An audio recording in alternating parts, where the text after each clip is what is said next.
అన్నానంటే అన్నానంటారు. ఈయన తమిళంలోని famous travelling YouTuber అండి. ఈయన్ని తమిళ్ మీడియా అంతా గుర్తించింది. కాకపోతే ఈ బీబీసీ తెలుగు ఛానల్ ఈయన్ని గుర్తించింది. ఎందుకంటే తెలుగులోని ట్రావెలర్స్ ఎవరు బీబీసీకి కనబడలేదట. తర్వాత పోనీ ఏమైనా తిరిగాడా అంటే నేను తిరిగిన దాంట్లో 10% కూడా తిరగలేదు ఈ మనిషి. పోన్లే అది అది పక్కన పెట్టేయండి. ఇప్పుడు ఈయన కన్నడలోను ఫేమస్ యూట్యూబర్ అండి. ఈయన్ని గుర్తించిన మహా పెద్ద టీవీ ఏంటంటే ఈటీవీ. ఈటీవీ తెలుగు గుర్తించిందండి. పోనీ ఈడేమైనా తిరిగాడంటే నిన్న మొన్న పుట్టినోడు. జస్ట్ నేను తిరిగిన దాంట్లో నా 5% కూడా తిరగలేదు. ఏమంటే తెలుగులో ట్రావెలర్స్ లేరప్పుడు నన్ను వదిలేయండి.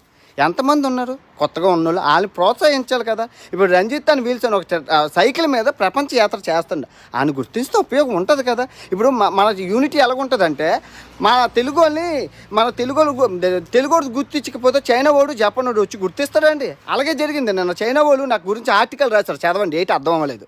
రేపు నార్త్ కొరియా వెళ్తాను, ఆడు గుర్తిస్తే నాకు అదే